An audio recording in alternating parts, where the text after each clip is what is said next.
देखो, पहली बात हम स्टार्ट करते हैं कि शक्तियों को हमने पहले बोला है कि शक्तियों को हल्के में ना लें। शक्तियों को हल्के में लेने का मतलब ये होता है कि आप अपने आप को नीचे डाउन कर रहे हो। आप लोगों को मालूम होना चाहिए और पता भी होना चाहिए आप के घर में जो आपके पूर्वजों ने जो किया है, जो पूर्वजों ने किया है, उन सब सारी चीजों पे ध्यान देना है। ठीक है, उन सब सारी चीजों पे ध्यान देना है और उन सभी चीजों पे ध्यान देते हुए आपको एक्सेप्ट करना है। आपके जो पूर्वज रहे, जो आपकी पीढ़ियां दर पीढ़ियां रहे हैं, अपने जीवन में जब किसी की दर्शन करने जाते थे, दर्शन करके आते थे तो कुछ ना कुछ सही हो जाता था और दिन दुनिया थोड़ी सी चेंज हो जाती थी। पहले देवियों के आशीर्वाद बहुत अच्छे से मिल जाते थे और दिन दुगना रात चौगुना हो जाते थे। ठीक है, अब मैं आपको बता रहा हूं कारण क्या है। अभी मान लिया जाए आपकी पीढ़ियों में, अगर मान लिया जाए काली माता के दर्शन करने गई तो काली माता ने अपना आशीर्वाद दिया, घर पे आने से सब कुछ हो गया सही, तो अपने फैमिली में सब एकजुट होकर एक ही बात करते थे, काली माता को हम पूजा करेंगे, उनको अपनी कुल देवी बनाएंगे। तो वहां से विधि विधान के अनुसार वो लेकर भी आते थे और घर में बिठा देते थे, एक पिंडी लगाते थे।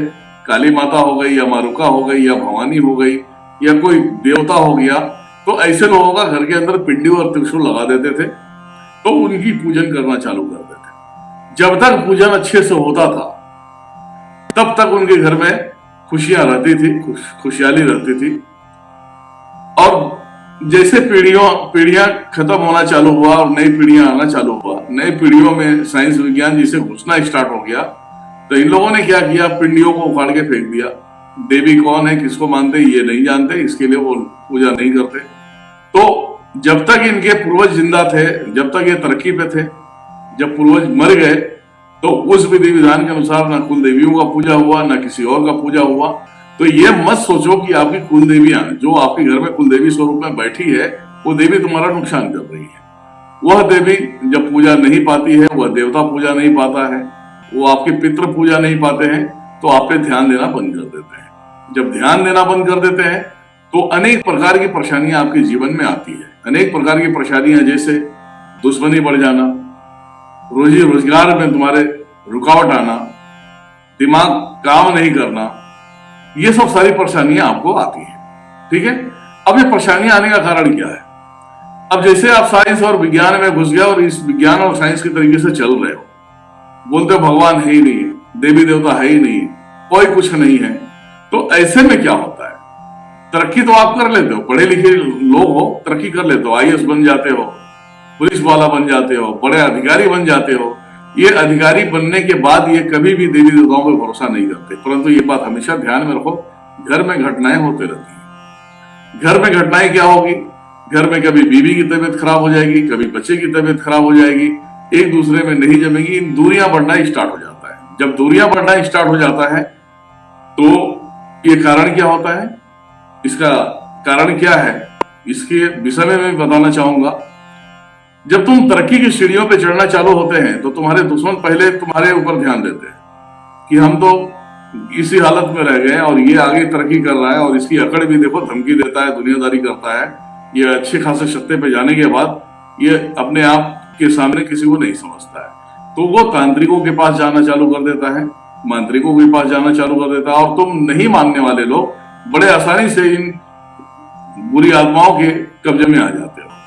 तो वो क्या करता है, वो तुम्हारे ऊपर कार्रवाई कराता है। जब कार्रवाई कराता है तो पहले कुल देवी और पितृ तुम्हारे बांध देता है। वो मतलब वो उनके बंधे नहीं है पर बांध देता है, और कुल देवी और पितृ बड़े आसानी से बन जाते हैं। और कुल देवी पितरों को बांधने के लिए बस इतना ही कहना पड़ता है, तेरे को तो पूजा पाठ देता नहीं है, हाँ तो क्यों उधर बैठी है, हट जा वहां से। तो वो कुल देवी लड़ती है, अरे मेरे भी अपने बच्चे लोग हैं, मैं इस घर की कुल देवी हूं, ऐसे कैसे करते हो। तो उसे गंदी शक्तियां लगा के उसे बांध दिया जाता है, तो वो दूर हो जाते हैं, पितृ दूर हो जाते हैं।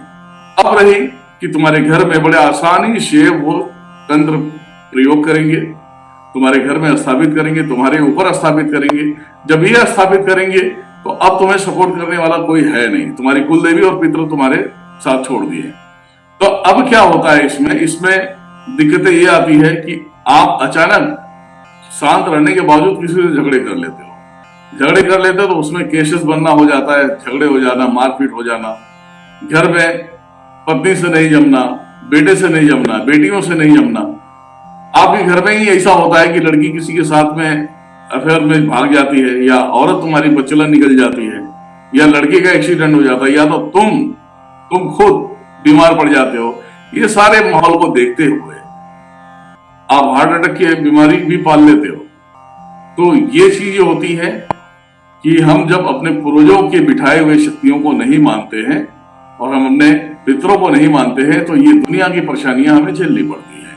और इसमें कभी ऐसा हो जाता है कि नौकरी छूट जाना, खाने के लिए सोचना पड़ जाता है कि राशन नहीं है, अनाज नहीं है, पैसे नहीं है, क्या करें।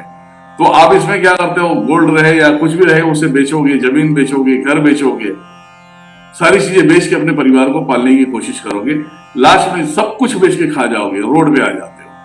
तो ये चीजें होती है तंत्र बाधाओं में, तंत्र क्रियाओं में, जो तुम्हारे साथ में होता है और उसी के अनुसार तुम बर्बाद हो जाते हो। फिर तुम्हें यकीन नहीं होता है। लास्ट में क्या करते हो, जब तुम्हें कोई बताएगा कि भाई तुम्हारे पीछे कुछ ना कुछ है, और वो बोलता है मैं मानता नहीं मानता तो जा मर। अब उसमें इनकी आंखें लेट खुलती है, इनकी ना मानने वाले की आंखें लेट खुलती है। तो हमारे जैसे महाराज है, चाहे और भी कोई महाराज है, उनको कांटेक्ट करते ही है कि ऐसा ऐसा है। तब वो महाराज उसकी डिटेल देता है कि देखो भाई, आपने 20 सालों से पूजा नहीं दिया है, कुल देवी पितर बने हैं, तुम्हारे दुश्मन इतने हैं, ये दुश्मन ने तुम्हारे साथ में रणनीति करके तंत्र डाला है, तुम्हारे साथ में ये हरकतें होते हैं, तुम कैसे किस माहौल में रहते हो, ये सब जब सारी चीजें उसका फास्ट बताओगे तो उसका दिमाग खुलता है। दिमाग खुलता है तो बोलता है इसका क्या किया जाए। तब वो अगर ज्ञानी आदमी है, अगर पावरफुल आदमी है, तो बोलेगा ठीक है हम अभी ठीक करते हैं, आप देख लो, उसके बाद अगर आपको मानना है तो ठीक है, नहीं मानना है तो आपकी मर्जी है। तब वो जैसे उसके तंत्रों का काट करता है, तंत्रों का काट करने के बाद घर से बुरी चीजों को निकालना, बुरी एक्टिविटी को निकालना, और उसके बाद उसे शरीर में जब बदलाव आता है कि अरे शरीर अभी तो हल्का हो गया है मेरा, पहले तो ऐसा लगा कि जैसे मेरे सर पे किसी ने 100 किलो का औजा रख दिया है, मुझे रात में नींद नहीं आ रही है, और ये सब सारी चीजें तुमने चल फिर के देखोगे, तुम्हारे शरीर के पीड़े निकल जाएंगे, दुनियादारी खत्म हो जाएंगे, और तुम्हारे कुल देवी, तुम्हारे पितर तुम्हारे समक्ष में बंधन मुक्त करके तुम्हारे समक्ष में खड़ा कर देगा। तो जब तुम्हें बताया जाता है कि ये पूर्णिमा में इनको ये भोग देना है, अमावस में ये भोग देना है, तो ये बताया जाता है जब आप ठीक हो जाते हो। ये जब पूरी विधि विधान से तंत्र कटता है तो कम से कम 8 दिन 10 दिन तुम्हारा शरीर सुस्त रहता है, मन थोड़ा सा अगबग लगते रहेगा, ऐसा होता है। तो उस दरमियान में जब तुम अच्छे हो जाते हो तो फिर वहां पे लिखना चालू करते हो जय माता दी। नहीं मानने वाले फिर लिखते हैं जय माता दी। गुरुजी ने आपने बोलते हैं गुरुजी आप जब से देखे ना, जब से बड़े आराम से हो, मैं मानता नहीं था लेकिन नहीं, मैं गलत था। तब उनकी जाके रास्ते क्लियर होते हैं, सब सही होता है, फिर वो भगवान की भक्ति में लग जाते हैं, जिसको बोलते हैं नास्तिक से आस्तिक बन जाते हैं। ये चीज होता है हमारे घर के तरीके से। ये पहला हो गया।